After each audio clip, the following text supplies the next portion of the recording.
इस कथा को जो पढ़ेगा उसे 84 लाख योनियों से मुक्ति मिल जाएगी। एक बार की बात है कि यशोदा मैया प्रभु श्री कृष्ण के उलाहनों से तंग आ गईं और छड़ी लेकर श्री कृष्ण की ओर दौड़ी। जब प्रभु ने अपनी मैया को क्रोध में देखा तो वो अपना बचाव करने के लिए भागने लगे। भागते भागते श्री कृष्ण एक कुम्हार के पास पहुँचे।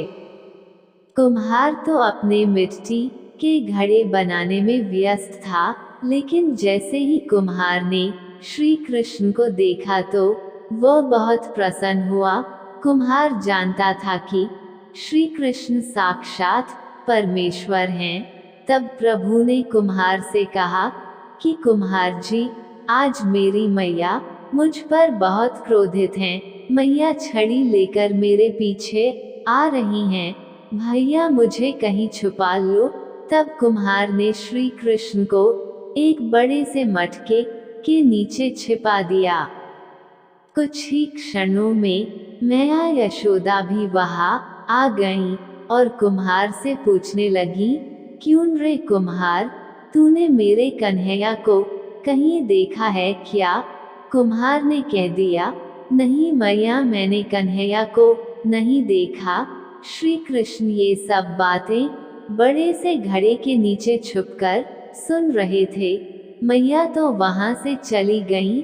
अब प्रभु श्री कृष्ण कुम्हार से कहते हैं, कुम्हार जी, यदि मैया चली गई हो तो मुझे इस घड़े से बाहर निकालो। कुम्हार बोला, ऐसे नहीं प्रभु जी, पहले मुझे 84 लाख योनियों के बंधन से मुक्त करने का वचन दो। भगवान मुस्कुराए और कहा, ठीक है, मैं तुम्हें 84 लाख योनियों से मुक्त करने का वचन देता हूँ। अब तो मुझे बाहर निकाल दो। कुम्हार कहने लगा, मुझे अकेले नहीं प्रभु जी, मेरे परिवार के सभी लोगों को भी 84 लाख योनियों के बंधन से मुक्त करने का वचन दोगे तो मैं आपको इस घड़े से बाहर निकालूंगा। प्रभु जी कहते हैं, चलो ठीक है, उनको भी 84 लाख योनियों के बंधन से मुक्त होने का मैं वचन देता हूँ। अब तो मुझे घड़े से बाहर निकाल दो। अब कुम्हार कहता है, बस प्रभु जी, एक विनती और है, उसे भी पूरा करने का वचन दे दो तो मैं आपको घड़े से बाहर निकाल दूंगा। भगवान बोले, वो भी बता दे, क्या कहना चाहते हो? कुम्हार कहने लगा, प्रभु जी, जिस घड़े के नीचे आप छुपे हो उसकी मिट्टी मेरे बैलों के ऊपर लाद के लाई गई है। मेरे इन बैलों को भी 84 लाख के बंधन से मुक्त करने का वचन दो। भगवान ने कुम्हार के प्रेम पर प्रसन्न होकर उन बैलों को भी 84 के बंधन से मुक्त होने का वचन दिया। प्रभु बोले, अब तो तुम्हारी सब इच्छा पूरी हो गई।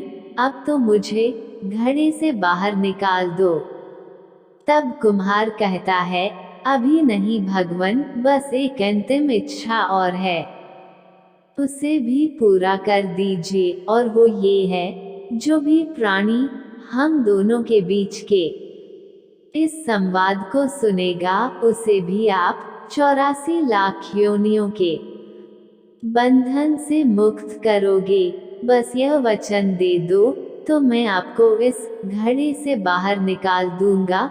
कुम्हार की प्रेम भरी बातों को सुनकर प्रभु श्री कृष्ण बहुत खुश हुए और कुम्हार की इस इच्छा को भी पूरा करने का वचन दिया।